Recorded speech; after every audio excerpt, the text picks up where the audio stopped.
The cold seeped through the rusty metal of the car door, a damp chill that settled deep in Elena's bones.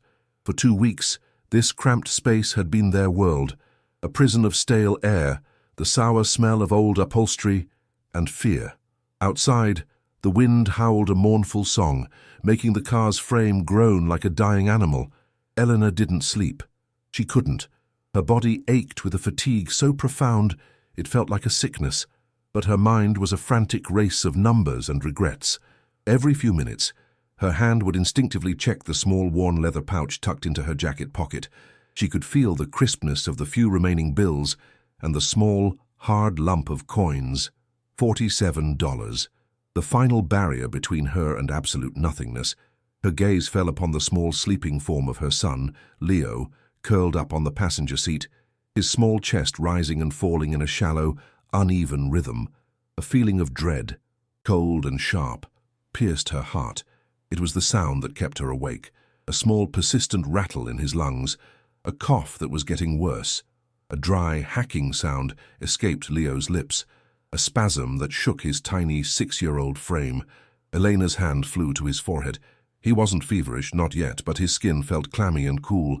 A knot of pure terror tightened in her stomach, a physical pain that made it hard to breathe. They were out of food. The last of the crackers had been eaten yesterday, crumbled into Leo's palm while she pretended she wasn't hungry. The gnawing emptiness in her own belly was a dull, constant ache, but the thought of Leo's hunger was a blade twisting in her gut. She could still feel the phantom weight of her husband's hand on her shoulder, could still hear his voice, a low rumble promising he would always take care of them. Now, his absence was a gaping wound, a cold void that had swallowed their home, their savings, their future. Silent tears, hot and bitter, tracked paths through the grime on her cheeks as she listened to the rasp of her son's breathing. Her failure as a mother, as a protector, was a scream trapped in her throat. It had all happened so fast. A blur of sirens, a frantic phone call from a factory foreman, and a world torn apart. The accident hadn't just taken her husband, it had been the first domino in a cascade of ruin. The medical bills arrived like a plague of locusts, devouring what little they had saved. Then came the man from the lending company, a predator with a sympathetic smile and a contract full of poison. He had offered them a lifeline that was really an anchor, pulling them under with impossible interest rates. Elena, a seamstress with hands calloused from years of honest work, had tried to fight. She sewed day and night until her fingers bled, but it was like trying to fill the ocean with a thimble. Then came the final notice, the slam of the gavel, the cold, impersonal efficiency of the eviction.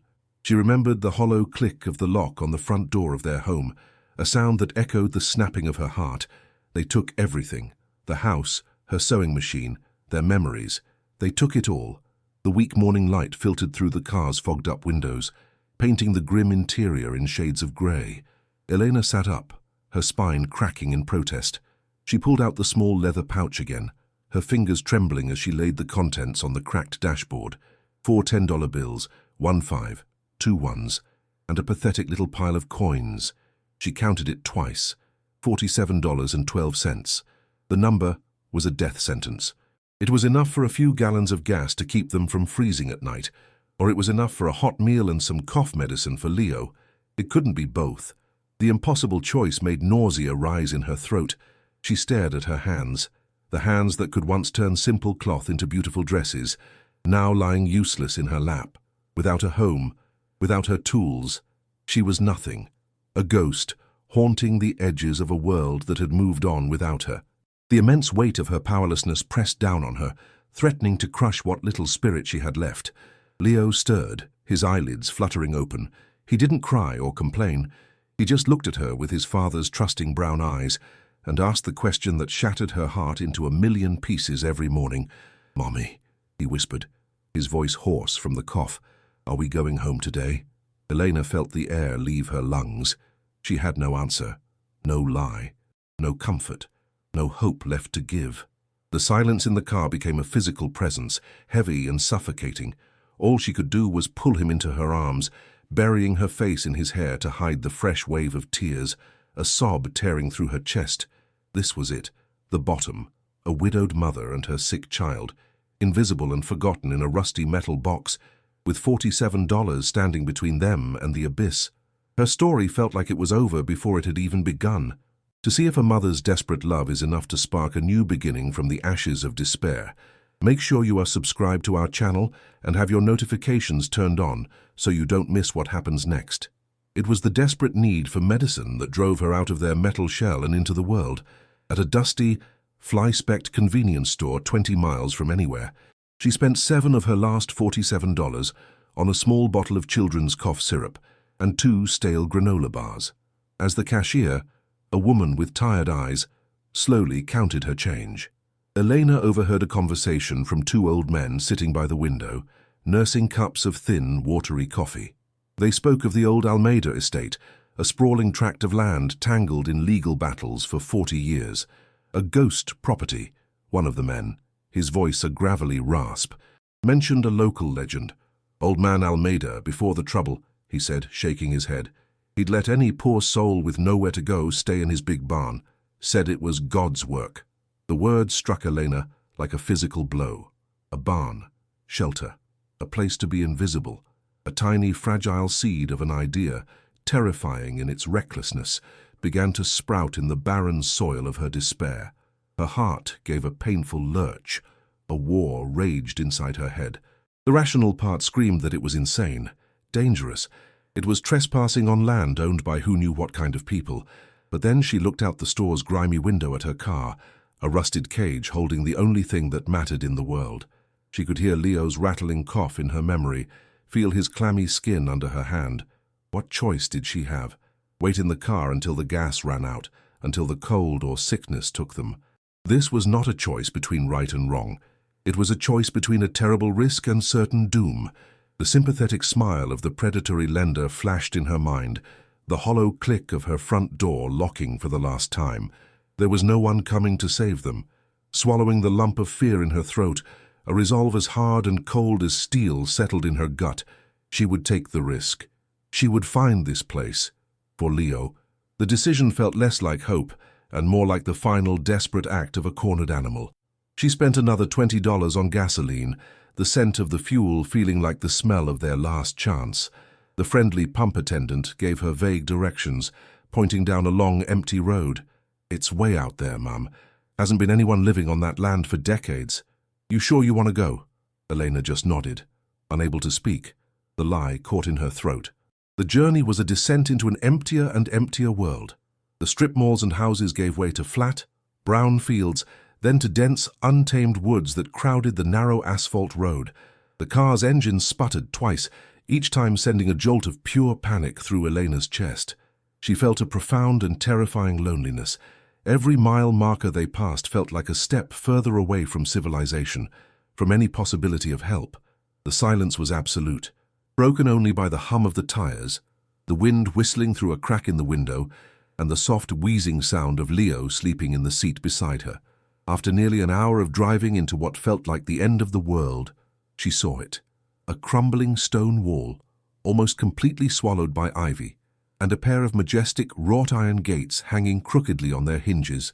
One of them had been torn free and lay rusting in the overgrown weeds. This was it. A wave of nausea and adrenaline washed over her. She felt her heart pounding against her ribs, a frantic drumbeat of fear and anticipation. She steered the car through the gap, the tires crunching over gravel and weeds on a driveway that was now little more than a ghost of a path. The trees here were old and massive, their branches interlocking overhead to form a dark, gloomy tunnel. It felt like entering another world, a place forgotten by time. The air grew colder, heavier, smelling of damp earth and decay. She drove slowly, her knuckles white on the steering wheel, her eyes scanning the oppressive woods on either side, feeling watched. The driveway opened into a clearing, and she gasped. In the center stood the skeletal remains of a grand manor house, its roof caved in, its windows like vacant eyes staring out at the wilderness that was reclaiming it. But it wasn't the house she was looking for. To the left, set back from the main ruin, was the barn. It was enormous, far larger than she had imagined, a dark mountain of wood against the bruised purple sky of dusk. From this distance, it looked solid, intact. A flicker of genuine hope, the first she'd felt in weeks, warmed her chest. It was a fortress, a sanctuary. It could work. They could hide in a corner of that vast space, stay for a few days, a week maybe, just long enough for Leo's cough to get better, for her to figure out what to do next. She carefully drove the car around the back of the massive structure, parking it deep in the shadows of the woods where it would be hidden from the main path. She killed the engine. The resulting silence was deafening. Taking a deep, shaky breath, Eleanor got out of the car. The cold was immediate and biting, a damp wind that seemed to cut right through her thin jacket. It carried an odor that made her stomach clench, a thick, putrid smell of wet rot, of mildew, and something acrid, like old animal waste. The hope that had briefly flickered inside her began to dim. Up close, the barn was not a fortress. It was a corpse. The wood was a patchwork of grey, weathered planks and dark, gaping holes. Entire sections of the wall had splintered and fallen away, leaving the interior exposed to the elements. The immense roof, which had looked so solid from afar, was a disaster. She could see huge, jagged openings where the shingles and beams had collapsed, revealing the darkening sky above. A low moan came from the structure as the wind passed through it, the sound of a great beast in its death throes. A powerful sense of dread washed over her. This was not a shelter. She gently woke Leo, who was shivering, and wrapped him in the last clean blanket they owned. "We're here, my love," she whispered, trying to keep the tremor out of her voice. "It's a new place. An adventure." Leo, groggy and disoriented, clung to her neck, his small body trembling against hers. She walked toward the nearest set of massive double doors, her boots sinking into the soft, muddy ground. One of the doors hung off its rusted hinges at a drunken angle. The other was shut tight. She put her shoulder to it and pushed. It didn't budge. She pushed again, her muscles screaming in protest, her feet sliding in the mud. With a final, desperate heave, the door moved, scraping against the ground with a deafening shriek of tortured wood and metal that echoed across the silent clearing. The sound made her flinch, certain that anyone for miles must have heard it. A blast of air, colder and fouler than the air outside, rushed out to meet her, carrying the concentrated stench of decades of decay. Elena felt the nausea rise to her throat, and she had to fight the urge to gag. The smell was overpowering, a physical presence that coated her tongue and burned her nostrils. Taking a hesitant step inside, she peered into the cavernous darkness. Her eyes struggled to adjust. It was a void, a black hole that seemed to swallow the faint light of dusk. She fumbled in her pocket for the small, cheap flashlight she kept on her keychain. Its beam weak and watery, she clicked it on. The little circle of light danced across a scene of utter devastation, making her breath catch in her throat. The floor was a treacherous sea of mud, rotted hay and animal droppings. Broken tools and pieces of collapsed beams littered the ground like the bones of a dead animal. The weak beam of light caught the glint of something small and fast. Rats. They were skittering in the shadows, their tiny eyes reflecting her light. A deep, primal fear, cold and sharp, pierced through Elena's exhaustion. A sudden, loud creak from high above made her freeze, her body tensing. She aimed the flashlight up toward the source of the sound. The beam illuminated the skeletal framework of the roof, a complex web of massive timbers groaning under their own weight. The wind gusted through the holes, making the entire structure sway and moan. It felt alive, but unstable. It felt like it could come crashing down on them at any moment. The isolation she had sought as a comfort now felt like a terrifying trap. There was no one to hear them if they screamed. No one would even know where to look. This place wasn't a sanctuary. It was a tomb waiting for its next occupants. The hope that had carried her all this way finally crumbled, turning to dust and ash in her mouth. She felt a sob build in her chest, a raw, painful sound of utter defeat. She had made a terrible mistake, a catastrophic error in judgment. She looked down at Leo, who had buried his face in her shoulder, his small hands clutching her jacket. He was so quiet, too quiet. His silence was worse than crying. It was the silence of a child who had learned that complaining did no good. The weight of her failure was a physical thing, pressing down on her, threatening to buckle her knees. She had dragged her sick child from the relative safety of their car into a collapsing, rat-infested ruin. The cold was worse in here, the dampness seeping into their clothes, into their bones. Her desperate gamble had failed spectacularly.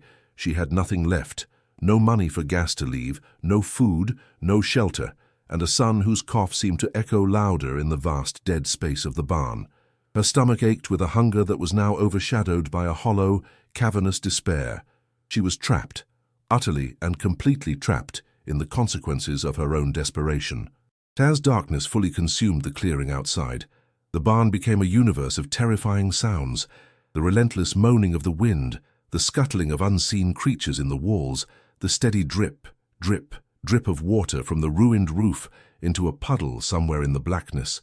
Each sound was magnified, a testament to their vulnerability. Eleanor sank to the ground in a corner she hoped was slightly more sheltered, pulling Leo tight against her body. Trying to shield him with her own meager warmth, he coughed again, a deep rattling sound that seemed to tear right through her. She felt his small body go rigid with the effort, and a fresh wave of hot, silent tears streamed down her face. She was failing him. At every turn she was failing him. The promise she had made to her dying husband, the promise to always protect their son, was a bitter mockery in this cold, rotting place. Her mind was a blank void, emptied of plans or hope. She laid Leo down on the thin blanket over a patch of floor that seemed slightly less damp, tucking it tightly around him. His eyes were closed, but she knew he wasn't asleep. He was listening, just as she was, to the symphony of decay around them. She could feel his fear, a palpable thing radiating from his small body. This wasn't the bottom. The car had not been the bottom. This was a new level of hell she hadn't known existed, a place where hope went to die, where the only certainty was the encroaching cold and the gnawing hunger. Elena felt her own body starting to shake, an uncontrollable tremor that was part cold, part terror. She felt a dangerous numbness spreading through her, the desire to just close her eyes, to give up, to let the cold and the darkness take them. It would be so much easier than fighting a battle she had already so clearly lost. The sheer weight of it all was crushing her. The last of the light from her dying flashlight flickered and went out, plunging them into absolute, suffocating blackness. A small whimper escaped Leo's lips. "Mommy, I'm scared," he whispered, his voice trembling. The sound sliced through Eleanor's stupor of despair. It was the spark that ignited a final, defiant ember of her will to survive. Her fear for him was greater than her own desire to give up. "I know, my love," she whispered back, her voice hoarse but steady. "But I'm right here. I won't let anything happen to you." It was a lie, a desperate, hollow lie, because she had no power here, but it was a promise she had to make, both for him and for herself. She scooted closer, wrapping her arms around him, creating a fragile cocoon of warmth against the vast, indifferent cold of the barn. The feeling of his small, trusting body against hers was the only anchor she had left in a world that had turned to ruin. She had thought the problem was money. She had thought the problem was not having a home. But here, in the terrifying darkness of the ruined barn, she understood the truth. The real problem was that she was utterly alone, cut off from the world, with no resources and no allies. The $47, which had once seemed like a pathetic shield, was now an unattainable fortune. The rusty car, which had been a prison, now seemed like a lost paradise. She had systematically stripped away every meager layer of safety she had, chasing a phantom of hope whispered by an old man in a coffee shop. The bitterness of her own foolishness was a vile taste in her mouth. She had gambled everything on a ghost story, and she had lost. There was no one to call, nowhere to run. The isolation was absolute, a crushing, physical pressure that squeezed the very air from her lungs. She was at the mercy of the elements, of chance, of the very structure that threatened to collapse upon them. As she held her son, listening to the wind howl its mournful dirge through the broken walls of the barn, Eleanor felt something shift inside her. The despair didn't vanish, but it was joined by a cold, hard anger. Anger at her husband's employer for the unsafe conditions that killed him. Anger at the predatory lender who had stolen their home with a smile. Anger at a world that could allow a mother and child to be so utterly discarded, to be left to rot in a forgotten corner of the earth. The tears stopped. Her jaw clenched. She didn't know how, but she would not let this be the end of their story. She would not let Leo's last memories be of cold and fear and darkness. A new, harder resolve began to form in the pit of her stomach. It wasn't hope. Hope was a fragile, flighty thing that had betrayed her. This was something else. It was pure, unadulterated will, the will to endure, the will to see the sunrise. A sliver of grey dawn pierced a hole in the roof, illuminating a swirl of dust motes in the freezing air. Elena opened her eyes, the familiar weight of despair pressing down on her chest before she was even fully awake. Her body was a symphony of aches, a dull throb in her back and a sharp stiffness in her joints from the cold and damp floor. She turned to check on Leo, her movements slow and pained, but then her breath caught in her throat. Just inside the broken doorway, sitting in a beam of pale morning light, was a small wicker basket. It hadn't been there when they'd arrived. It hadn't been there in the dead of night. A jolt of pure, undiluted fear, sharp and electric, shot through her. Her first instinct was to grab Leo and run. But run where? To what? Her eyes were fixed on the basket, her heart hammering against her ribs like a trapped bird. It was impossible. It couldn't be real. It had to be a trick, a hallucination brought on by hunger and cold. Cautiously, as if approaching a sleeping predator, Elena crept toward the doorway. The cold mud squelched under her worn boots, the sound deafening in the silence. As she got closer, a scent reached her. So foreign and so divine it made her dizzy. It was the smell of warm bread. Not stale, pre-packaged bread, but the rich, yeasty aroma of something freshly baked. Peering into the basket, she saw it, a small loaf of dark bread, still giving off a faint warmth that she could feel on her face. Next to it was a glass bottle of milk, condensation beading on its cool surface, a clutch of brown eggs nestled in straw, and a small bundle of vibrant green vegetables. It was a feast, an impossibility, a miracle. Tears welled in her eyes, hot and sudden, blurring the incredible sight. Who? Why? The questions screamed in her mind, but they were drowned out by the ferocious, gnawing hunger in her belly and the thought of Leo's pale, tired face. The fear was still there, a cold knot in her stomach, but a more powerful instinct took over, the primal, undeniable need of a mother to feed her child. This could be a trap. The food could be poisoned. It could be a cruel joke played by the landowners, luring them into a false sense of security before throwing them out. Her mind raced through a dozen terrifying possibilities, but then she looked back at Leo, curled in his thin blanket, and heard the faint rattle in his chest. His life was already in danger. Starvation was a slow poison, and sickness was a fast one. What real choice did she have? With a trembling hand, her fingers raw from the cold, she reached out and lifted the basket. It felt heavy, solid, real. The warmth from the bread seeped into her skin. Clutching it to her chest like the most precious treasure on earth, she retreated into the shadows of the barn. Her heart a chaotic storm of terror and overwhelming gratitude. She tore off a piece of the warm bread, her hands shaking so badly she could barely hold it. Before putting it in her own mouth, she woke Leo gently. "Look, my love," she whispered, her voice thick with emotion. "Look what an angel brought us." Leo's eyes, still clouded with sleep, widened at the sight of the food. He sat up, and without a word, Elena placed a small piece of the bread in his hand. He ate it with a quiet intensity that broke her heart.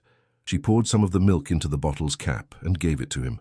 He drank it down, a white moustache forming on his upper lip. Only then did Elena allow herself to eat. The bread was soft and dense, the most delicious thing she had ever tasted. It filled the aching void in her stomach, and with it, a fragile, trembling warmth spread through her body. It wasn't just food, it was life. It was a single thread of hope thrown into the abyss, and she clung to it with everything she had. The next morning, it was there again. The same wicker basket, in the same spot, with the same impossible bounty. Bread, milk, eggs, and this time 2 bright red apples. Elena's mind reeled. This wasn't a one-time fluke, it was deliberate. Someone knew they were here. Someone was watching them, and someone was helping them. After she and Leo had eaten, a new kind of energy filled her. The fear was still present, a constant hum beneath the surface, but it was now overlaid with a burning, desperate curiosity. She spent the day in a state of high alert, her senses tuned to the sounds of the decaying barn and the surrounding woods. Every gust of wind, every rustle of leaves, every creak of the old timbers made her freeze, her ears straining to catch the sound of a footstep, the snap of a twig. She was hunting for a ghost, a guardian angel who left food at dawn and then vanished without a trace. That night, Eleanor didn't sleep. Wrapped in her blanket in the coldest, darkest corner of the barn, she kept a silent vigil, her eyes fixed on the pale rectangle of the doorway. The hours crawled by, each one an eternity of listening. She listened to the wind's mournful song, the distant hoot of an owl, the frantic scuttling of rats in the walls, and the now softer, steadier breathing of her son. The cough syrup and the nutritious food were working. Leo was getting better. The thought gave her the strength to stay awake, to keep watching. But the night offered no answers. The darkness remained absolute, the silence unbroken by any human presence. Just before the first hint of dawn, a wave of exhaustion so profound washed over her that her eyelids grew heavy. She fought it, but her head drooped, and for a few minutes she drifted off. When she jerked awake again, the sun was rising, and the basket was there. The daily ritual became their new, surreal reality. They would wake to the miracle basket, eat their fill, and spend the day in the strange sanctuary of the ruined barn. With his belly full and his cough nearly gone, Leo's natural 6-year-old energy returned in full force. He was no longer the quiet, listless child from the car. He explored the safer sections of the barn, his laughter echoing in the vast, dusty space, a sound of life in a place of death. Elena felt a sense of peace she hadn't known in months. Seeing him play, seeing the color return to his cheeks, was a balm to her shattered soul. One afternoon, while Elena was using a shard of metal to sharpen a stick, determined to craft some kind of defensive weapon, a sliver of golden sunlight pierced through a hole in the roof, illuminating a patch of the floor near the far wall. The light caught the iridescent scales of a small green lizard, and Leo, delighted, gave chase. "I'm gonna get you," he squealed, his little boots thudding on the packed earth floor. The lizard was fast, a tiny emerald dart. It scurried across the ground, heading for the shadowy rear of the barn. Eleanor watched him, a faint smile on her lips.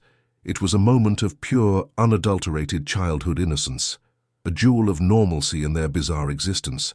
Leo scrambled after the creature, his eyes wide with focus. Just as he was about to pounce, the lizard vanished. "Hey!" Leo cried, stopping short. He knelt, patting the floor. "Where'd you go?" He was at the base of the massive back wall, in a section of the barn they hadn't explored much. He pointed. "Mommy." He went under the house. Elena saw where he was pointing. The lizard had disappeared into a thin crack beside a single, long floorboard that rested against the foundation wall. Leo, with the unassailable logic of a child, became convinced. "The food angel lives there," he declared. "With the lizards?" Elena chuckled, the sound rusty in her own ears. "I don't think so, sweetie. It's just an old board." But Leo was already trying to pry it up with his small fingers. "No, he's in there. He brings us the bread," he insisted, grunting with effort.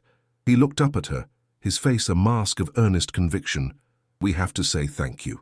Elena sighed and walked over, intending to humor him and pull him away from the dirty floor. "Leo, it's just—" she began, but as she knelt beside him she stopped. She looked closer at the floorboard he was so fixated on. Something was wrong. While all the surrounding wood was covered in a thick layer of grime, dirt, and mold, this single plank was different. It was cleaner, as if it had been handled recently. The edges were smooth, not splintered and rotted like the others, and there were no rusty nail heads visible. It wasn't nailed down. It was just resting there. A sudden, sharp curiosity pierced through her. Why was this one board different? Her mind, already primed for mystery by the daily appearance of the food basket, latched onto this new anomaly. She told Leo to move back, and her fingers traced the edge of the plank. It was definitely loose. She hooked her fingernails under one end. The wood was cool and slightly damp, but solid. She pulled.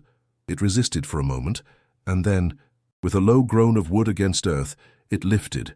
The sound was quiet, but in the silence of the barn, it felt like a gunshot.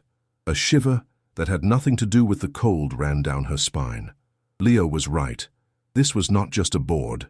It was a cover. Something was underneath. Her heart began to beat a little faster, a nervous flutter in her chest. She was suddenly acutely aware of how alone they were, how far from any help. This place had secrets, and she was about to uncover one of them. She took a deep breath, the air thick with the smells of dust and damp earth, and gave the board a final, firm tug. It came free in her hands, heavier than she expected. She set it aside carefully and peered into the opening. A square of perfect blackness stared back at her. From the hole, a different smell wafted up, completely distinct from the barn's odor of decay. It was a dry, cool smell, the scent of a place that had been sealed for a very long time, the scent of old paper, of faint, dry leather, and a tiny metallic tang, like old coins. It was the smell of a forgotten attic, of a locked room, of things deliberately hidden away. She grabbed her cheap keychain flashlight, which she'd managed to get working again by banging it against a rock, and aimed its weak, flickering beam into the darkness. The light was pathetic, but it was enough. It was a small, man-made crawl space, no more than a few feet deep, lined with stone. It was dry, and in the center of it sat a box. It was a metal lockbox, about the size of a shoebox, its surface dark with age and speckled with patches of rust. A heavy, ornate latch was fastened on the front, fused shut by years of disuse. It wasn't a treasure chest from a pirate story, but it was solid, heavy, and undeniably meant to protect whatever was inside it. Elena stared, mesmerized. Her mind, starved for any kind of solution to her desperate situation, immediately leaped to one conclusion: treasure, money, jewelry, gold, something valuable enough to change everything, something that would let her buy a small apartment, get a new sewing machine, feed Leo until she could get back on her feet. The hope was so sudden and so overwhelmingly powerful that it made her feel lightheaded. It was the answer to every prayer she had whispered into the darkness of her car, into the cold air of this barn. This was why the angel had been leaving food. They weren't just helping them survive, they were guiding her to this. That thought was immediately followed by a wave of cold fear. What if it was a trap? What if opening it triggered something? What if the owner was simply waiting for her to find it? She looked around the cavernous barn, at the deep shadows and gaping holes. She felt watched again, more intensely than ever before. But the box was a siren call, a promise of salvation she was too desperate to ignore. She had to know what was inside. She lowered herself into the crawl space, the cold stone seeping through the knees of her worn jeans. The air was still and cool, like a tomb. Her hands trembled as she reached for the box. It was heavy, confirming her hopes that it was filled with something substantial. She lifted it out of the hole and placed it on the floor of the barn, the metal making a dull thud on the packed earth. Now came the next problem: how to open it. The lock was a solid chunk of rusted metal. She looked around for a tool, her eyes scanning the debris-strewn floor. Her gaze landed on a heavy, jagged piece of rusted iron, part of some long-broken piece of farm equipment. It would have to do. Kneeling beside the box, she wedged the sharp edge of the iron into the small gap between the lid and the body, right next to the lock. She put her weight on it, grunting with the effort. The metal groaned in protest, but it didn't give. Sweat beaded on her forehead, mingling with the grime on her skin. She repositioned the iron bar and tried again, pushing with all her might. Her muscles screamed, her breath coming in ragged gasps. The sound of her own frantic breathing was loud in her ears. For a moment, she thought it was hopeless. The box had kept its secret for decades. It wouldn't give it up for her. But the image of Leo's trusting face flashed in her mind, and a surge of adrenaline gave her new strength. With a desperate cry of exertion, she threw her entire body weight onto the makeshift lever. There was a hideous, high-pitched screech of tortured metal, followed by a loud, sharp snap that echoed through the barn like a firecracker. The lock had broken. The iron bar clattered to the floor. Elena fell back, her heart pounding a frantic, painful rhythm against her ribs. She stared at the box, at the broken latch hanging uselessly. It was done. It was open. For a long moment, she just knelt there, breathing heavily, her hands shaking uncontrollably. The anticipation was a physical thing, a painful knot in her chest. This was it. The moment that could change everything. She imagined tipping the box over and seeing a cascade of gold coins and sparkling jewels. A new life, a future. Slowly, reverently, she placed her trembling hands on the lid. It was cool to the touch. She took one last deep breath and lifted it. The lid creaked open, revealing the contents. Eleanor's heart sank. the soaring hope of a moment before crashing down into bitter, soul-crushing disappointment. There was no gold, no cash, no glittering jewels. The box was full, but not with treasure. It was filled with paper, stacks of paper, bound together with twine, and several thick, leather-bound books. A wave of nausea washed over her. It was all for nothing. All that hope, all that effort, for a box of old documents. The anger and frustration were so intense she wanted to scream. She wanted to kick the box, to scatter the useless papers across the filthy floor, to curse the cruel ghost who had led her on this pointless chase. The weight of her situation came rushing back in, heavier than before. The brief, shining hope had only made the darkness of her reality seem more profound, more inescapable. They were still trapped, still destitute. But as her initial wave of despair began to recede, a different feeling took its place. She looked closer. These weren't just random papers. The books were journals, their leather covers worn smooth with time. The other documents were thick and formal, tied in a neat bundle with a faded red ribbon. They looked important. She reached into the box and lifted out the top journal. The leather was supple despite its age, and the pages were filled with a dense, so elegant script. The ink faded from black to a soft brown. On the inside cover, a single name was written, Afonso. Below it, a date from the early 1970s. This wasn't junk. This was a record, a life. Her curiosity, which had been momentarily crushed by disappointment, began to stir again. Why would someone go to such lengths to hide these journals? Why protect them in a sealed metal box hidden beneath the floor of a barn? She set the journal aside and lifted the heavier portfolio of documents. Untying the fragile ribbon, she carefully fanned them out on the floor. The flashlight beam danced over them, revealing their nature. There were official land deeds, covered in stamps and seals, with detailed maps of the very property she was on. The name Almeida appearing again and again. There were birth certificates, financial ledgers with neat columns of figures, and what looked like personal letters, their envelopes yellowed with age. The sheer volume and formality of the papers sent a new kind of chill down her spine. This wasn't a personal memento. This was evidence. It was a complete, documented history of a family and their land, meticulously preserved and deliberately hidden from the world. A secret that someone had risked everything to protect, and that someone else, she suspected, would risk everything to keep buried. A profound sense of gravity settled over her, a weight far heavier than the false hope of treasure had been. She was no longer just a desperate mother hiding from the world. By opening this box, she had stumbled into something else entirely. She had become the keeper of a secret, a long-buried story of a family named Almeida and a man named Afonso, a story that, for some reason, was dangerous enough to be locked away from the light of day for nearly half a century. She felt a prickle of fear along her arms, a sense that she had crossed a threshold from which there was no return. The mysterious food, the hidden crawl space, the box.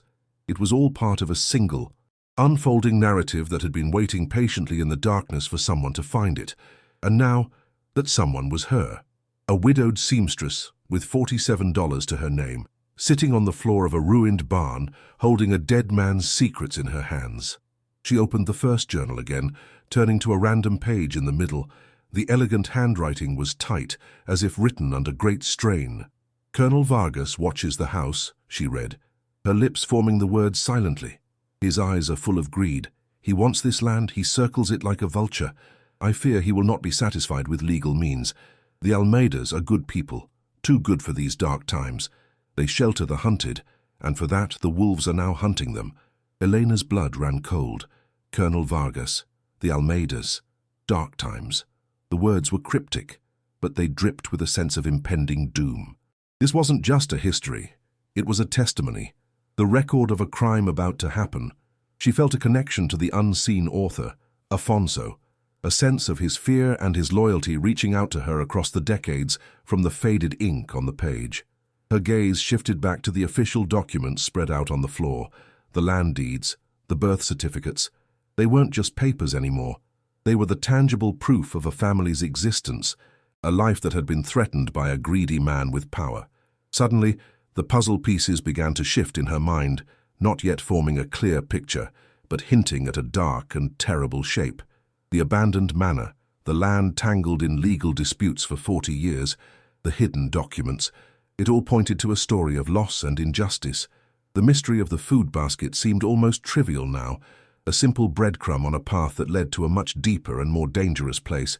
She had been looking for a lifeline, a rope to pull her and Leo out of the abyss.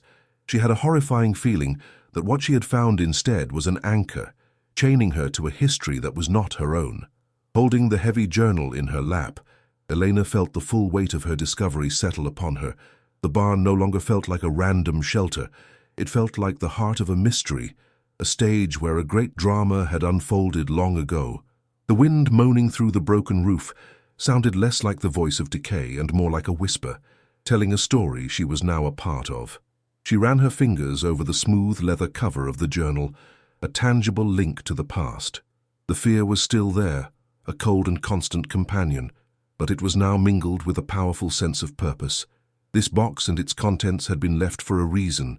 They had been left for someone to find. For reasons she couldn't possibly understand, it seemed she was the one chosen to unearth this long-buried truth. The question was no longer about her own survival, but about what she would do with the dangerous knowledge she now possessed. The dim, watery beam of her flashlight was a tiny island of light in a sea of darkness, illuminating the spidery script on the yellowed page. The air was thick with the scent of a sealed-up history, dry paper, decaying leather, and something else, the faint, metallic tang of dried ink and old secrets. Elena felt a powerful, fearful compulsion to read on, to unravel the story held within these fragile pages. She turned a page, the soft, brittle rustle of the paper sounding like a cannon shot in the cavernous silence of the barn. Her fingers, stained with grime and chilled to the bone, trembled as she traced the words written by the man named Afonso. Each sentence was a step deeper into a past that felt dangerously alive, a story that was not ready to remain buried. The handwriting was tight, frantic, as if the author knew his time was running out. She felt her own heart beginning to beat in time with the desperate rhythm of his prose, a knot of pure dread tightening deep in her stomach. This was more than a diary. It was a final confession, a last will and testament for a truth that had been murdered. Afonso's words painted a vivid picture of the Almeida family. He wrote not of wealthy landowners, but of quiet, principled people who believed their good fortune was a responsibility, not a right. He described Mr. Almeida's calloused hands, always working alongside his farmhands, and Mrs. Almeida's kindness, how she would bring hot soup to the workers on cold days. He wrote of the guests, the people who would arrive in the dead of night, their faces etched with fear and exhaustion. They were poets, teachers, and union leaders, men and women hunted by the new military regime for the crime of their beliefs. Elena felt a pang of recognition, a kinship with these ghosts of the past. She, too, knew what it was to be hunted, to be desperate for a safe place to rest. She looked around the decaying structure, and for the first time saw it not as a ruin, but as a place of immense courage. This barn had not been a place of shelter for animals. It had been a sanctuary for human beings, a final, desperate stop on a path to freedom or a path to disappearance. The weight of that history pressed down on her from the groaning rafters above. Then, the tone of the journal shifted, the elegant script becoming jagged and sharp. A new name appeared, a shadow falling over the idyllic descriptions of the farm, Colonel Vargas. Afonso described him as a man whose soul had been hollowed out and filled with greed. He was their neighbor, a man of immense power connected to the new regime, and he coveted the Almeida's fertile land with a sick obsession. Afonso wrote of seeing the colonel on horseback at the edge of his property, just staring at the Almeida estate for hours, his posture rigid, his face a mask of cold ambition. "He circles us like a vulture," one entry read, the ink slightly smeared as if by a trembling hand. "He does not see a home or a family or a sanctuary. He sees only acres. He sees only profit, and he has the power of the government behind him." A cold sweat broke out on Elena's neck. She could almost feel the colonel's malevolent gaze on her, a chilling presence that reached across 40 years to touch her in the darkness of the barn. She pulled her thin jacket tighter, a futile gesture against a cold that was seeping into her very soul. The journal didn't name the country or the specific year of the coup, referring to it only as the dark times. but the details were universally terrifying.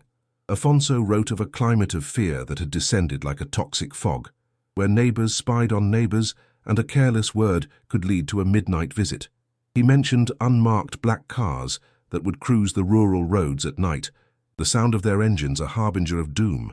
He spoke of people who were taken from their homes for questioning and were never seen or heard from again, their existence erased as if they had never been born.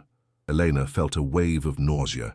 The problems she faced, debt, eviction, hunger, were born of a cruel and indifferent system. But this was something else. This was a deliberate, calculated evil, a machine designed to crush the human spirit. The distant political events of a generation ago suddenly felt immediate and personal. The air in the barn growing heavy with the ghosts of the disappeared, their silent screams echoing in the moaning of the wind. The stakes of the secret she had uncovered had just been raised to a terrifying new level. Her eyes flew across the pages, drawn to the final, frantic entries. Afonso's handwriting was now a near unreadable scrawl, the words tumbling over each other in a torrent of panic and horror. He described the night it happened. He had been sleeping in a small cot in this very barn when the sound of heavy trucks on the gravel driveway woke him. Peeking through a crack in the wooden wall, he saw them. Soldiers. An entire platoon surrounding the main house. The splintering crash of the front door being kicked in was followed by screams that Afonso said would haunt him until his dying day. He wrote that he had pressed his face into the dirt floor, his body shaking uncontrollably, biting his own arm to keep from screaming himself as he listened to the sounds of the brutal raid. Elena's own body began to tremble in sympathetic terror. She could hear the phantom sounds, the shouting, the breaking glass, the terrified cries, as if they were happening right now, just beyond the barn walls. The scene was so vividly rendered that she felt like a witness, a fellow conspirator hiding in the dark. The soldiers dragged the Almeidas out, their faces bruised and bloody, and threw them into the back of a truck like sacks of grain. Afonso's journal entry for that night ended with a single, devastating sentence: "They are gone." In the following days, the official story was released. The Almeidas were arrested as traitors, subversives who were plotting against the state, but everyone knew what that meant. They had been disappeared. The word itself was a void, a bureaucratic term for state-sanctioned murder, for lives erased without a trace, without a grave, without a final goodbye. Elena felt a profound sickness rise from the pit of her stomach. The injustice was so absolute, so monstrous, that it made her own misfortunes feel small and insignificant. It was the same predatory force that had taken her home, but magnified 1,000 times. Given the power of life and death, and wrapped in the flag of patriotism, a hot, furious anger began to burn through her fear, a rage on behalf of this family she had never known, but whose tragedy now felt like her own. But there was one more secret, one final, heartbreaking detail. In an entry dated a week after the raid, written with a hand still shaky from grief, Afonso revealed a single ray of light in the suffocating darkness. Just as the soldiers were breaking down the front door, the Almeida's young maid, a girl named Inez, had managed to act. She had snatched the family's infant daughter, a baby less than a year old, from her crib, wrapped her in a heavy blanket, and lowered her out of a pantry window at the back of the house to a waiting friend. The child had been smuggled away in the chaos, passed along a secret network of sympathizers until she was safely out of the country. Her identity changed, her past erased for her own protection. They took everything, Afonso wrote. The page stained with what Elena knew were his tears, but they did not get the seed. The Almeida line is not extinguished. Elena clutched the journal to her chest, her own tears now flowing freely, hot and silent, for the lost heir and the immense sacrifice it took to save her. Now she understood. She understood everything. The box, the documents, Afonso's vigil. After the raid, before the property was seized by the state and handed over to Colonel Vargas on forged deeds, Afonso had acted. He had snuck into the desecrated manor and gathered the real documents, the original land titles, the birth certificates, the financial records. He knew that Vargas's claim was built on a foundation of lies and blood, and these papers were the only proof of the truth. He added his own journals, his personal testimony of the crime he had witnessed, and sealed it all in the metal box. He had prepared the crawl space years before, a secret hiding place for the hunted that now became a tomb for the truth. He had buried it, not as a grave, but as a seed, praying that one day someone with courage would find it and the story could finally be brought into the light. The immense weight of that 40-year-old prayer settled directly onto Elena's shoulders. She was no longer a trespasser. She was the chosen heir to this terrible sacred duty. Crack! The sharp, sudden sound of a thick branch snapping just outside the barn shattered the silence and ripped Eleanor from her trance. Her blood turned to ice. It was a heavy sound, not a squirrel or a bird. It was the sound of a footstep, a human footstep. Adrenaline, cold and sharp, flooded her veins. Her mind screamed. They were found. With a gasp of pure terror, she scrambled to act. Her hands, clumsy with panic, shoved the journals and the portfolio of documents back into the metal lockbox. She didn't have time to be neat. She slammed the broken lid shut and, half crawling, half stumbling, lunged for the hidden crawl space. Her heart hammered against her ribs, a frantic, painful drumbeat that drowned out all other sound. She shoved the heavy box into the dark hole, the metal scraping loudly against the stone. Then she grabbed the loose floorboard, her fingers fumbling with its weight, and slid it back into place. It didn't sit perfectly. It was crooked. She didn't have time. The low, threatening growl of a powerful engine suddenly tore through the night, its sound seeming to come from all directions at once. It was close. Too close. Bright, piercing headlights cut through the gaping holes in the barn walls, sweeping across the cavernous interior like searchlights from a prison tower. The beams cast long, distorted shadows that writhed and danced, turning the familiar ruins into a landscape of monsters. An expensive, modern pickup truck, its black paint gleaming even in the dim light, crunched to a halt on the gravel path just outside the main doorway. The vehicle was a symbol of wealth and power, a violent intrusion from another world into this forgotten place. Elena flattened herself against the cold, damp wall in the deepest part of the shadows, pulling the sleeping form of Leo against her chest. She clamped her hand gently over his mouth, praying he wouldn't wake up and make a sound. Her entire body was rigid with a terror so profound it felt like paralysis. She couldn't breathe. She could only watch and wait. The truck's engine cut off, and the sudden silence was more terrifying than the noise. The driver's side door opened, and then slammed shut with a heavy, final thud that echoed through the barn. Heavy, measured footsteps crunched on the gravel, approaching the entrance. They were slow, confident steps. The steps of a man who owned the ground he walked on, a man who had no fear. A figure appeared in the wide doorway, a tall, broad-shouldered man silhouetted against the blinding glare of his own headlights. Even as a black shape, he radiated an aura of absolute authority. He was older, perhaps in his late 60s, and as he stepped out of the light and into the gloom of the barn, Elena could make out more details. He was dressed in expensive, immaculate country attire, a waxed jacket, clean trousers, and polished leather boots. He looked like a king surveying a slum. Eleanor felt a wave of cold dread wash over her. This was not a security guard. This was the man in charge. The man who had everything to lose if her secret got out. "Hello?" the man called out. His voice was smooth, cultured, but it carried an edge of command that cut through the darkness like a knife. It was not a question. It was an order to reveal oneself. "I know someone is in here. My security men spotted your car hidden in the woods 2 days ago." He took another deliberate step inside, his gaze sweeping the vast, dark space. His eyes seemed to preternaturally sharp, missing nothing. He wrinkled his nose in disgust at the foul smell of rot and decay. He feigned a sigh, a performance of weary patience. "My name is Tavares," he said, his voice echoing slightly in the huge space. "This is private property. Legally, I should have the sheriff drag you out of here for trespassing." He paused, letting the threat hang in the air. Elena remained perfectly still, her breath held tight in her chest. The warmth of Leo's small body the only thing grounding her. He knew they were there. The game was over. Her fragile sanctuary had been breached. Mr. Tavares's eyes, cold and intelligent, continued their relentless scan of the interior. They passed over the corner where Elena was hiding, but she knew it was only a matter of time. His gaze seemed to linger for a fraction of a second on the back wall, near the very spot where she had just concealed the lockbox. A jolt of pure ice shot through Elena's veins. He wasn't just looking for her. He was looking for it. He knew.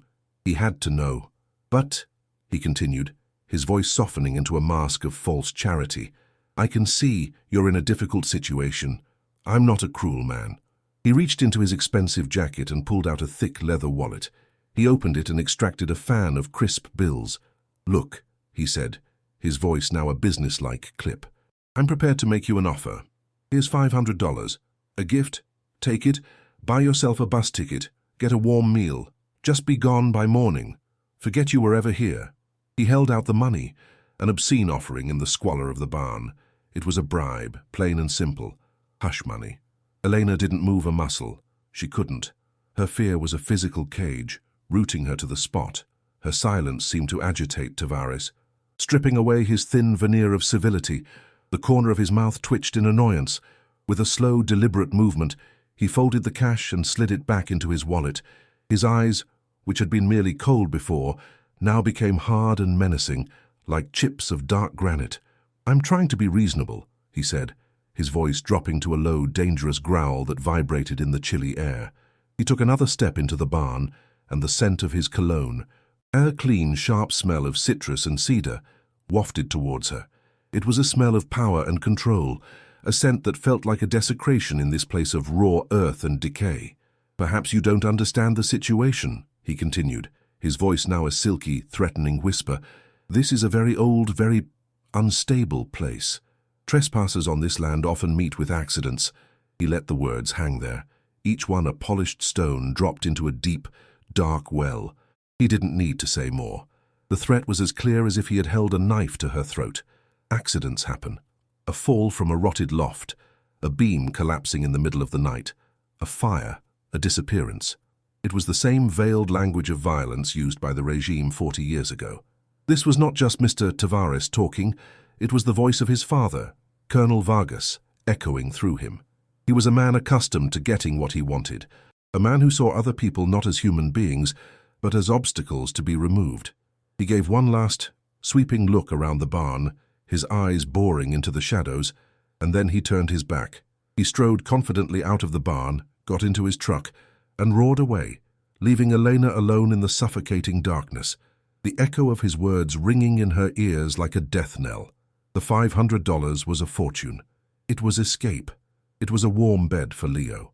It was safety, but the price was silence. The price was to let the ghosts of the Almeida family scream unheard for another generation. To take the money was to become his accomplice, to help him bury a crime that was crying out for justice.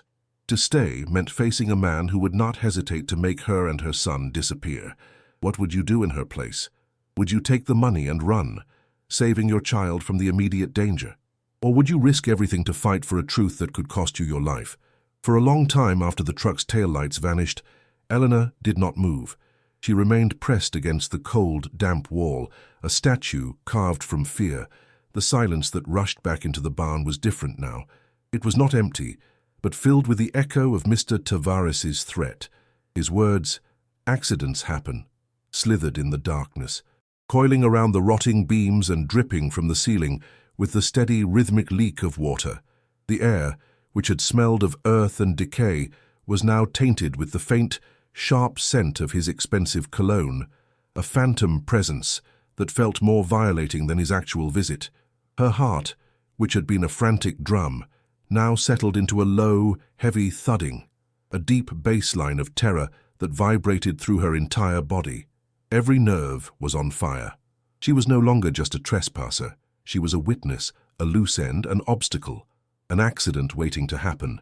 The world had shrunk to the size of this dark, terrifying barn, and the walls were closing in, squeezing the very air from her lungs.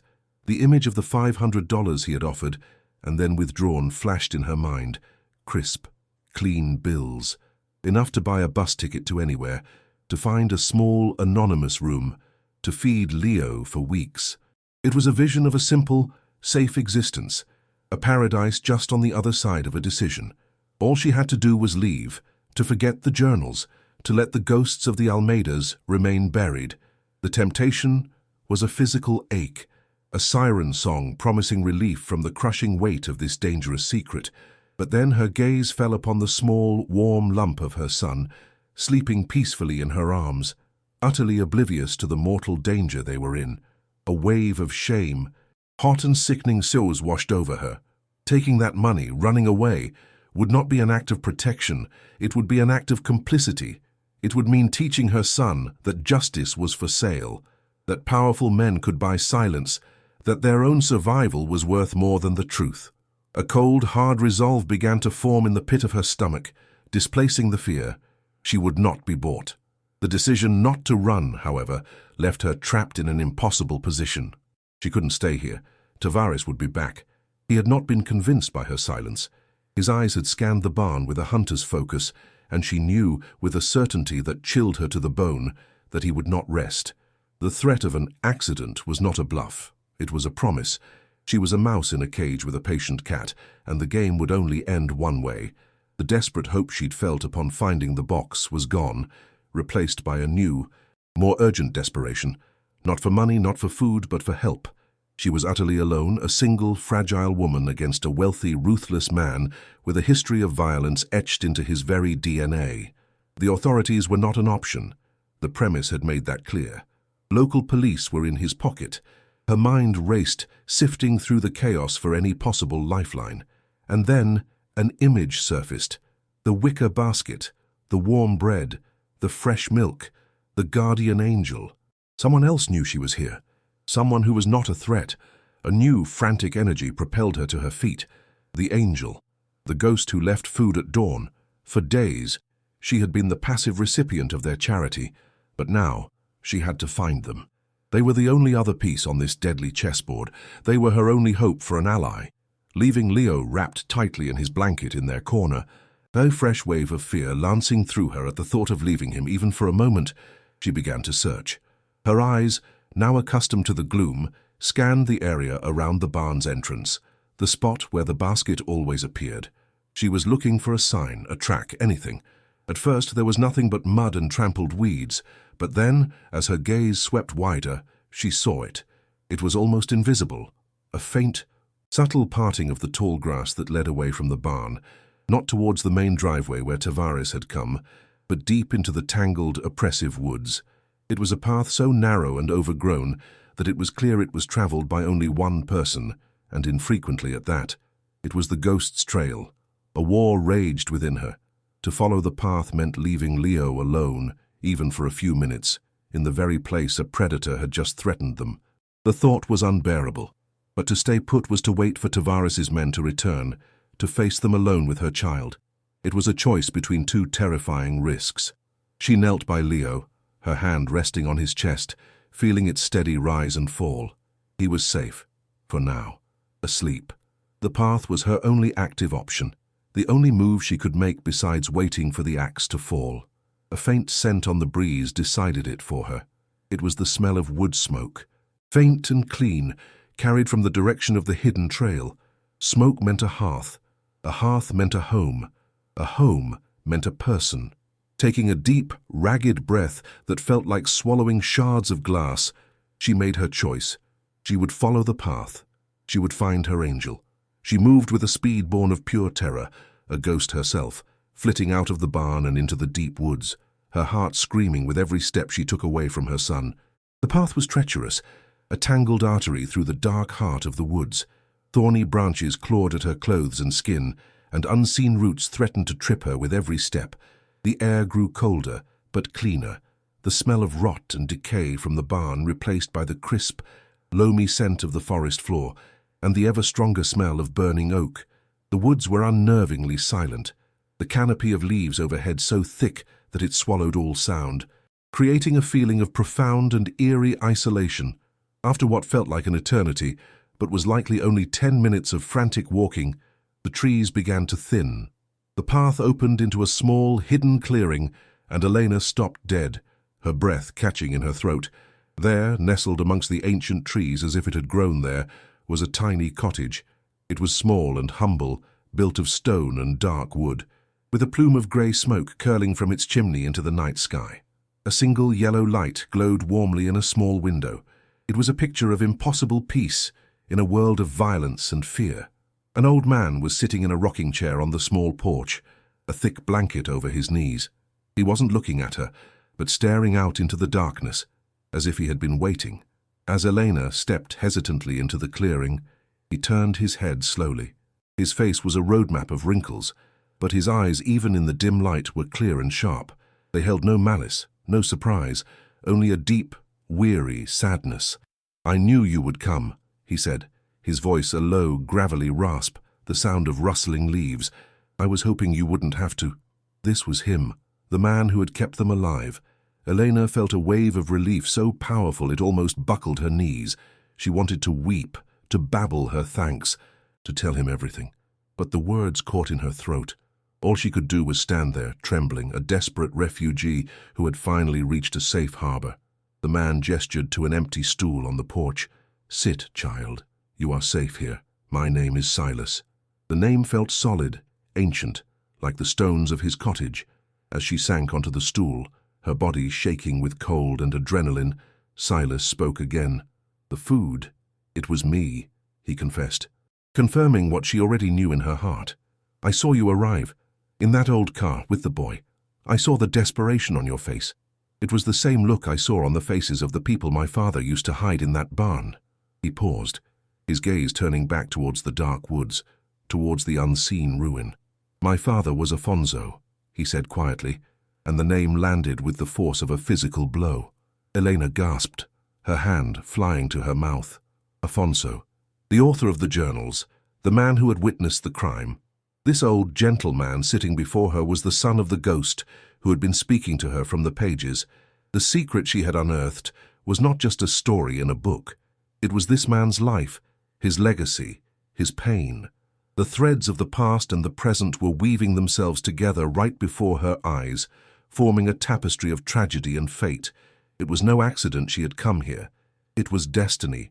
Silas continued, his voice heavy with the weight of a lifelong burden. "Before he died, my father made me promise.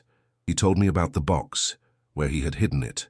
He made me swear I would watch over the barn, protect the secret, and wait. Wait for someone worthy, someone with the courage to see it through, someone who understood what it meant to be hunted." He looked at Elena, his gaze piercing. "For 40 years, I have watched. I have kept people away. But when I saw you, hiding your sick child, choosing that ruin over the cold world outside, I saw the same fire the Almeidas had. I saw a mother's courage, so I decided to test you. I left the food to see if you had the strength to endure, the spirit to hope. I knew if you were the one, or you would find the box. And I knew if you found the box, Tavares would find you." The puzzle pieces slammed into place in Elena's mind.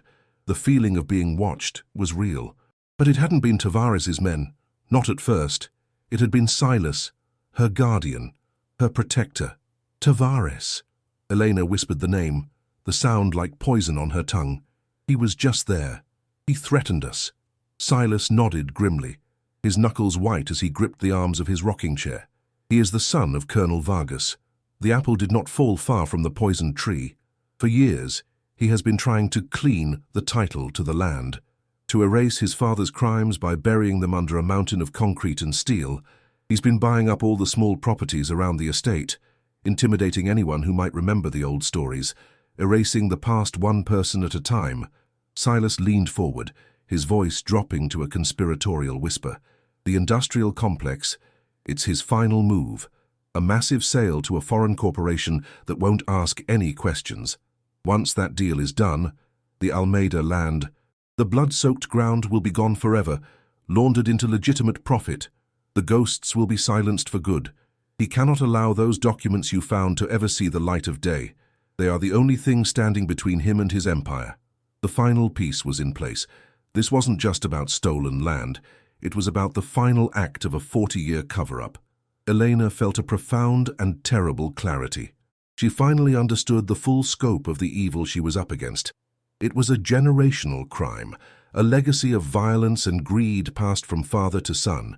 Tavares was not just a ruthless developer. He was the living embodiment of the dark regime that had murdered the Almeidas. He was finishing what his father had started. A sense of shared purpose solidified between her and Silas. They were two sides of the same coin. He, the guardian of the past, and she, the reluctant agent of its future. They were the last line of defense for a truth that had been buried for decades. "What do we do?" Elena asked, her voice no longer trembling, but filled with a new, hard resolve. "The documents are hidden back in the barn. Leo is there." Before Silas could answer, a new sound cut through the night. It was not the heavy, confident growl of Tavares's luxury truck. It was the frantic, high-revving whine of a lighter vehicle, a utility van or an old pickup, being driven much too fast down the overgrown driveway. Headlights slashed wildly through the trees, heading directly for the barn. Silas's face went pale, the wrinkles deepening in the dim light. The look of weary sadness in his eyes was instantly replaced by a sharp, cold alarm. "He didn't wait," Silas whispered, his voice tight with urgency. "He knows you didn't leave. He sent them." Elena's blood ran cold. Them. Not just Tavares, but his men. The faceless thugs who carry out the accidents. Her mind screamed with a single primal thought: Leo. He was alone in that barn, asleep, a lamb in a slaughterhouse.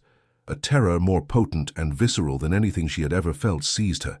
It was a physical force, a white-hot agony that stole her breath and threatened to tear a scream from her throat. She shot to her feet, her body coiled like a spring, ready to run, to fight, to tear apart anyone who stood between her and her son. The vehicle skidded to a halt, its engine cutting out abruptly. The sound of two car doors slamming shut echoed through the woods like gunshots. Low, rough voices drifted on the wind, carrying the unmistakable cadence of casual cruelty. They were here. "There's no time," Silas said, his voice a sharp, commanding hiss that cut through Eleanor's panic. He was no longer a frail old man in a rocking chair. He was a strategist, a soldier in a war that had never ended. "They have orders. Find the box and burn the barn. They won't care who's inside." The words hit Eleanor with the force of a physical blow. Burn the barn. They were going to burn her son alive. The world tilted, the trees spinning around her. Nausea rose in her throat, hot and acidic. Silas grabbed her arm, his grip surprisingly strong, his touch anchoring her back to reality. "Listen to me," he commanded, his eyes boring into hers. "You have to get to Leo and the box before they do. I will create a diversion. It will give you the time you need." His mind was working fast, the plan forming out of decades of waiting for this exact moment. He was not just a guardian, he was a warrior. He had been preparing for this night his entire life, just as his father had prepared him. A terrible, tragic legacy passed from one generation to the next. Silas moved with a speed that belied his age. He disappeared into his cottage for a moment and re-emerged carrying a rusty metal can and a handful of rags. The sharp, chemical smell of kerosene filled the air, a scent of imminent destruction. "The old tractor shed," he said, pointing to a location at the far end of the property, in the opposite direction of the barn. "It's full of dry timber and old oil cans. It will make a big, bright fire. It will draw them away from the barn, at least for a few minutes." He looked at Elena, his face grim, his eyes filled with a fierce, protective light. "When you hear the commotion, that is your chance. Get the boy. Get the box. There's a section of the back wall of the barn that is broken, almost to the ground. Go through it and run. Run straight back here to the cottage. Don't look back. Don't stop for anything. Do you understand?" Elena could only nod, her throat too tight to speak. The fate of her son, the fate of the Almeida's legacy.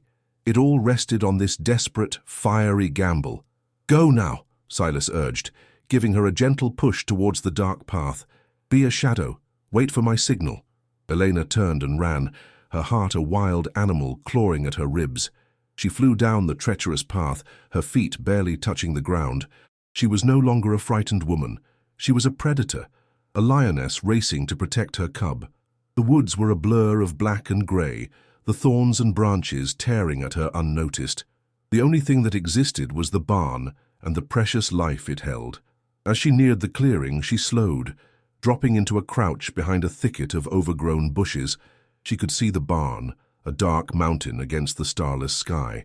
She could see the two men, their bulky shapes moving near the front entrance, their flashlights cutting sharp, nervous circles in the dark. They were speaking in low, guttural tones. "Boss said, search it first, then light it up," one of them said, his voice carrying clearly on the still night air.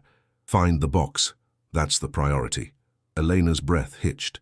They knew exactly what they were looking for. She watched, her body frozen, as one of the men produced a crowbar. He approached the massive front door she had struggled to open and wedged the metal bar into the frame. The other man held up a large gasoline can, its red plastic shape seeming to glow with menace in the flashlight beam. They were preparing. They were about to go in. Elena's mind was a silent scream. She was too late. There wasn't enough time. Where was Silas? Where was the diversion? She looked frantically in the direction he had gone, but there was only darkness. The man with the crowbar put his weight on it, and the old wood of the door frame began to splinter with a loud, cracking groan. Any moment now, they would be inside. They would find Leo. A sob of pure despair built in her chest, a soundless, tearing agony. She had failed. She had left her son alone, and now he was going to die because of a secret that was not hers. The world began to go grey at the edges, her vision tunneling as the sheer horror threatened to overwhelm her. Then it happened. Whoosh! A sound like a giant's exhale, followed by a sudden, brilliant flash of orange light from the far side of the property. A great pillar of fire erupted into the night sky, illuminating the entire clearing in a hellish teal flickering glow. The two thugs froze, spinning around to face the unexpected inferno. "What the hell was that?" one of them yelled, his voice sharp with alarm. The other cursed, lowering his crowbar. "It's the old shed. Someone's here." The diversion, Silas had done it. It was more spectacular, more violent than Elena could have imagined. It was a beacon of chaos, and it was her salvation. The two men hesitated for a moment, their flashlight beams swinging wildly between the barn and the distant fire. "Forget the barn for a second. Let's check it out," one shouted. And they both took off at a clumsy run, crashing through the undergrowth towards the blaze. Their greed for the box was momentarily eclipsed by their fear of the unknown. It was the opening Silas had promised. It was her chance. Elena didn't wait. The moment the men were gone, she exploded from her hiding place, a blur of motion across the clearing. She didn't head for the main doors, but circled around to the rear of the barn, to the broken section of wall Silas had told her about. Her heart was a frantic, painful thing in her chest, but her mind was cold and clear. Get Leo. Get the box. Get out. She squeezed through the splintered gap in the wall, the rough wood snagging her clothes. Inside, the barn was filled with a terrifying, dancing orange light from the distant fire, the shadows writhing and leaping like demons. She saw Leo, still asleep on his blanket, miraculously undisturbed by the commotion. A wave of love so fierce it was painful washed over her. She scooped him up in one arm. He stirred, murmuring in his sleep, his small body warm and heavy against hers. With her free hand, she reached into the crawlspace and grabbed the metal box. Its weight a shocking, solid burden. It was the weight of truth, the weight of justice, the weight of her own survival. Clutching her son in one arm and the heavy lockbox in the other, Eleanor stumbled back towards the broken wall. Her muscles screamed in protest. The box was awkward and heavy, its metal edges digging into her flesh. Leo was a dead weight in his deep sleep. Every step was a monumental effort. Outside, she could hear the men shouting in the distance, their voices thin and reedy over the crackle of the fire. They would not be gone for long. They would realize the fire was a diversion, and they would be back. She had to hurry. She squeezed back through the gap in the wall, her side scraping painfully against a jagged plank. She was out. She was in the open. The cool night air hit her face. In the distance, the fire raged, a beautiful and terrible sight, a funeral pyre for the past and a beacon for the future. She did not look at it. Her eyes were fixed on the dark wall of the woods in front of her, the place where the path to Silas's cottage lay hidden. She took a deep breath and plunged into the darkness. The flight through the woods was a nightmare of instinct and endurance. She could not see the path, but she could feel it, her feet remembering the trail she had taken just a short time before. Branches whipped at her face, tearing small cuts on her cheeks. Thorns snagged her clothes, trying to hold her back. Her lungs burned, desperate for air she could not spare the time to take. The lockbox was an anchor, a block of cold, hard iron that seemed to grow heavier with every step. Her arm ached, the muscles trembling on the verge of failure. Leo, jostled awake by the frantic motion, began to cry, his frightened sobs tearing at Elena's heart. "It's okay, my love, it's okay, Mummy's here," she gasped. the words coming out in ragged, breathless puffs. She could not stop. To stop was to die. To stop was to let them be caught. Behind her, she could hear new sounds. The thugs were shouting again, closer now. They had realized their mistake. They were coming back. They were hunting her. The fear gave her a fresh surge of adrenaline.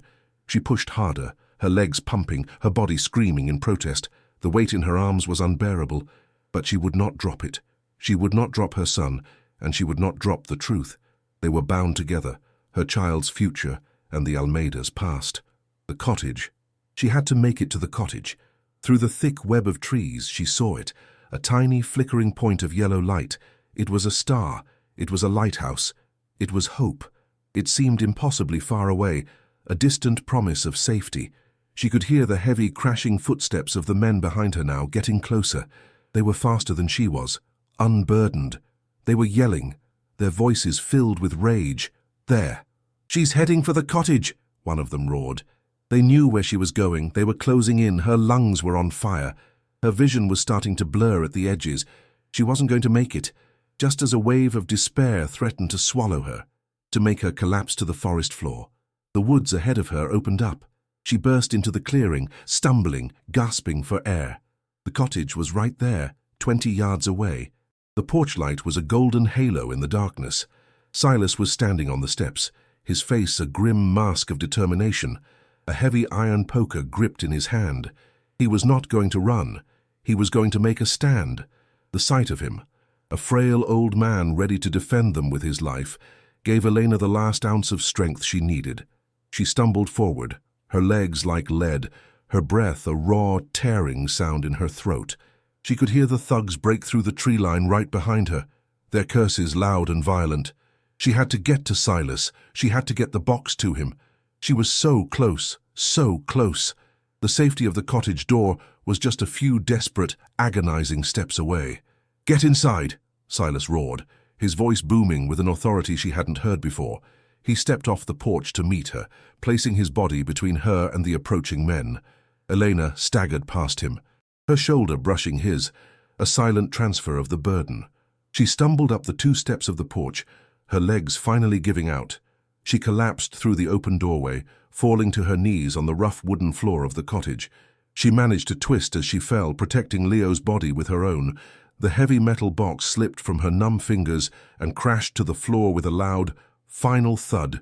It was safe. Leo was safe. She had done it. From the floor, she looked back and saw the silhouette of Silas, standing firm in the clearing, the iron poker held like a sword, facing down the 2 bulky shadows that were advancing on him from the darkness. The confrontation she had been fleeing from was about to happen, and all she could do was watch, helpless, from the floor of a dead man's cottage. The 2 thugs slowed as they entered the clearing, their initial rage tempered by caution as they faced the old man. "Get out of the way, old man," the first one snarled, his voice a low growl. "Give us the woman and the box. The boss just wants the box." Silas didn't flinch. He stood his ground, a small, weathered rock against an oncoming tide. "You are trespassing on my land," he said, his voice quiet but carrying an immense weight of authority. "The Vargas family has no power here. You will not touch her. You will not have the box. You will leave now." The second thug laughed, a short, ugly bark. "Or what? You gonna hit us with your fireplace poker?" He took a confident step forward, but Silas was faster than he looked. He swung the heavy iron poker in a low, sharp arc, and the tip slammed into the ground just inches from the thug's boot with a solid thwack. The man leaped back, his eyes wide with surprise and a newfound respect for the old man's speed. The standoff was a delicate balance of violence and will, held in the flickering, hellish light of the distant fire. Elena, still on the floor, scrambled backward, dragging Leo with her deeper into the small, one-room cottage. Her eyes darted around the space, searching for another weapon, another escape, anything. The room was simple, almost monastic. A bed, a small table, a stone fireplace, and in the corner, a piece of equipment that seemed wildly out of place. It was a large, old-fashioned ham radio, its face covered in dials and gauges, a faint green light glowing on its panel. It was switched on. A long antenna wire ran from the back of the radio up the wall and out through a small hole in the roof. A wave of understanding washed over Elena. This was Silas's weapon, not the poker, not his fists. This was his connection to the outside world, a world beyond the reach of Tavares's power. It was the contingency plan his father had likely insisted upon, a final, desperate call for help if the day ever came when the secret could no longer be kept silent. Her gaze snapped from the radio to Silas, still holding the men at bay outside. The thugs were getting impatient. The fire Silas had set was beginning to die down, and they knew their time was limited. "Last chance, Grandpa," the first one said, pulling a long, wicked-looking knife from his belt, its blade glinting in the firelight. "The box! Now!" The balance had shifted. Silas was brave, but he was one old man against two younger, stronger, armed opponents. He could not hold them off forever. He took a slow step backward, moving toward the porch, his eyes never leaving the two men, buying Elena precious seconds. He was retreating, drawing them closer to the cottage, closer to the doorway.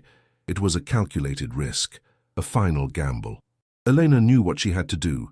This was her fight now, too. She had carried the box this far. She had to see it through to the end. She scrambled over to the ham radio, her hands trembling as she looked at the complex array of controls. She didn't know how to use it, but she had to try. She grabbed the microphone, its cool, heavy plastic solid in her hand. Outside, the confrontation reached its breaking point.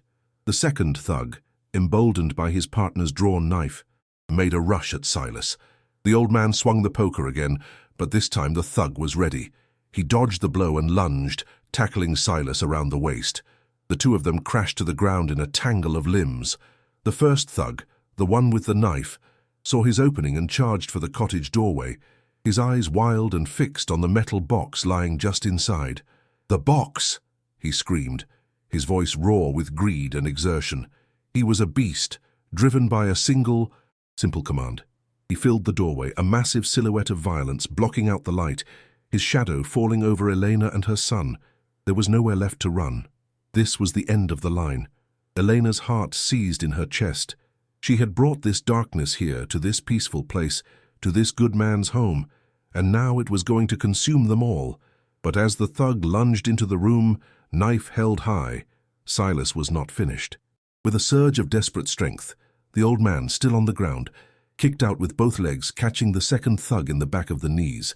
The man howled in pain and collapsed. At the same time, Silas grabbed a handful of dirt and gravel from the ground and flung it with surprising accuracy into the face of the knife-wielding thug in the doorway.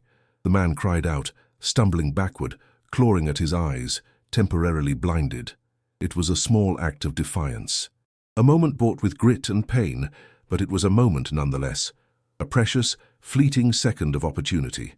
Elena knew it was the last chance she would get. Her fingers tightened around the microphone of the ham radio. She pressed the button on the side, her thumb white against the black plastic. The radio emitted a sharp crackle of static. She brought it to her lips, her voice a raw, desperate plea into the night. "Mayday! Mayday! Mayday!" she choked out, the words taught to her long ago by her father, a fisherman who understood the dangers of being alone and overwhelmed. "This is not a drill. We are under attack at the old Almeida estate. I repeat, the Almeida estate. My name is Elena. I have a child with me. They are trying to kill us. We have evidence of a crime, a murder.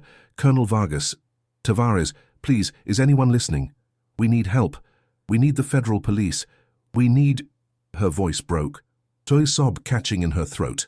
She didn't know if anyone could hear her. She was screaming into a void, a ghost crying out from a forgotten corner of the world.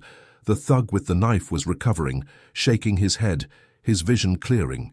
He let out a roar of pure rage, his eyes locking on her. He was coming. He was coming to silence her, to silence the truth forever. The small cottage, which had seemed like a sanctuary, now felt like a trap, a tomb.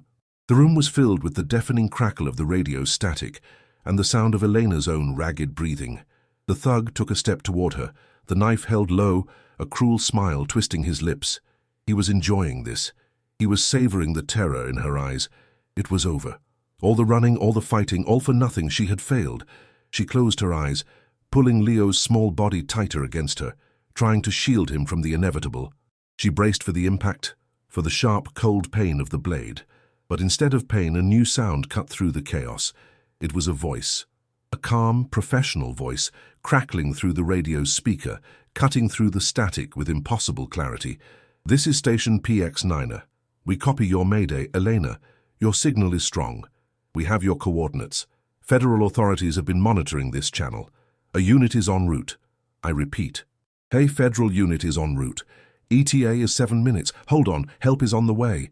The words were a miracle, a thunderbolt of hope from a clear sky, a voice from the world beyond, a world where men like Tavares did not always win. The words from the radio sliced through the tension like a surgeon's scalpel, instantly paralyzing the thug. His face, moments before a mask of cruel confidence, crumpled into a canvas of pure, animal panic. "Federales," he stammered, the word a strangled whisper. The knife, which had been a symbol of his power, now seemed like a useless toy. He glanced wildly from Elena, clutching the microphone like a weapon, to the open doorway. The hunter had become the hunted. Outside, a string of curses from the second thug confirmed he had also heard the message. The entire dynamic of power had inverted in a single, static-laced sentence. Elena felt a surge of strength, not physical, but something far more potent. She had found her voice and it had summoned thunder. The air was thick, charged with the smell of ozone before a lightning strike, the silent, screaming countdown of 7 minutes having just begun. The men's bravado had evaporated, replaced by the desperate calculations of cornered rats looking for an escape. The game wasn't over. It had simply entered its final, brutal stage.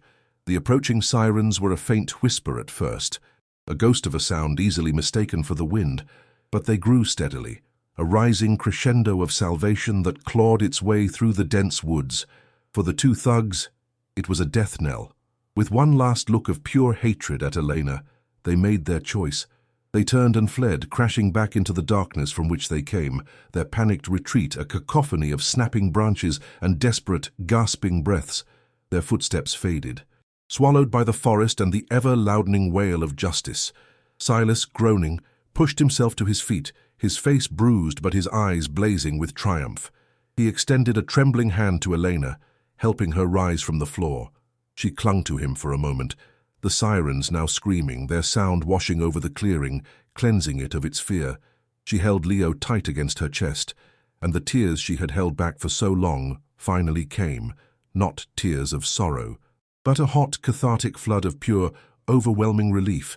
The nightmare was over. Help had arrived. The clearing erupted in a maelstrom of flashing blue and red lights. It was not a single car, but a convoy. Heavy, black-painted federal police trucks sealed off the property, and disciplined as heavily armed officers swarmed the area with quiet, professional efficiency. This was an entirely different level of authority. A woman in a crisp, dark suit, her face etched with a look of stern intelligence, stepped out of the lead vehicle and approached the cottage. Her calm demeanor was a stark contrast to the chaos of the night. "Silas," she asked, her voice firm, "I'm Dr. Arantes."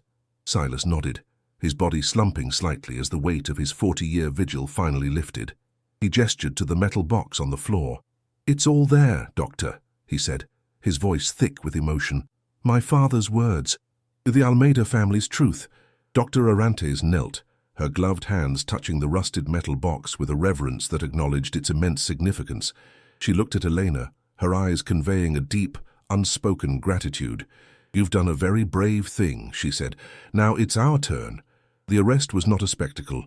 It was a swift, silent, and deeply satisfying act of justice. We are not there, but we can picture it, painted by the words of the official report. We can smell the dew on the manicured lawns of Tavares's opulent mansion. We can hear the crunch of federal agents' boots on his gravel driveway in the pre-dawn hours. The same time of night, his father's soldiers had come for the Almeidas. The splintering of his grand front door was a perfect, karmic echo from 40 years prior. We can imagine the look on his face, the arrogant disbelief melting into a puddle of primal fear as he was pulled from his silk sheets, the cold, unforgiving click of handcuffs closing around his wrists. The man who saw people as obstacles, who built an empire on blood and lies, was reduced to a common criminal in his own marble foyer. The power he had wielded like a weapon was gone, stripped away in an instant by the undeniable weight of the truth he had tried so desperately to bury. The unsealing of Afonso's box was like the opening of a tomb, unleashing ghosts that refused to stay silent. The journals and documents became the cornerstone of a massive federal investigation that sent shockwaves through the country's elite. The Almeida case was a reckoning. Each page of Afonso's testimony, cross-referenced with the ledgers and deeds, was a nail in the coffin of Tavares's empire. The investigation branched out, following the money and the corruption, implicating other aging but powerful figures from the dictatorship. The story captivated a nation, a dark fairy tale of justice long delayed. Editorials were written, praising the anonymous guardians of the barn who had risked everything to bring the truth to light. Elena and Silas, safe in a federal safe house, watched the empire of lies crumble on the evening news. The evil that had festered in the isolation of the countryside was now being systematically dismantled under the harsh, unforgiving glare of a national spotlight. The most incredible discovery came 3 weeks into the investigation. Using the birth certificate from the box, a document that had miraculously survived, and piecing together the fragmented trail left by the network of sympathizers, federal agents located the lost Almeida heir. She was a woman in her late 40s, a respected linguistics professor at a university in Toronto, living a quiet life with no idea of her true origins. We can only imagine her shock when she received the call from Dr. Arantes, a voice from a past she never knew she had, explaining a legacy of courage and tragedy, the story of her parents, her narrow escape, and the land that was rightfully hers. It was a moment that rewrote her entire identity, a torrent of grief and gratitude that connected her across decades and thousands of miles to a brave maid named Inez and a loyal farmhand named Afonso. The seed had not only survived, it had flourished, unaware of the poisoned soil from which it had sprung. Months later, the legal battles concluded. The courts, armed with irrefutable proof, moved decisively. Tavares was convicted, his sentence ensuring he would spend the rest of his life in a prison cell, a far cry from the opulent cage he had built for himself. His assets were seized, a vast fortune built on a foundation of crime. In a landmark ruling, the court recognized Elena's pivotal role, not as a trespasser, but as an agent of justice. As a formal reward for her courage and the mortal risk she had endured, she was granted a substantial portion of the restitution funds. The number, when Dr. Arantes told her, was so large it seemed unreal.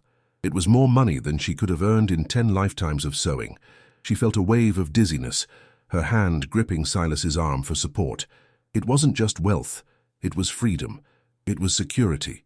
It was the definitive end of the gnawing hunger and the cold fear that had defined her existence for so long. But a more profound reward was yet to come. The Almeida heir, her face a mixture of her parents, features Elena had only seen in old photographs, flew in to meet them. The meeting was quiet, held in a simple, sunlit room, away from the prying eyes of the world.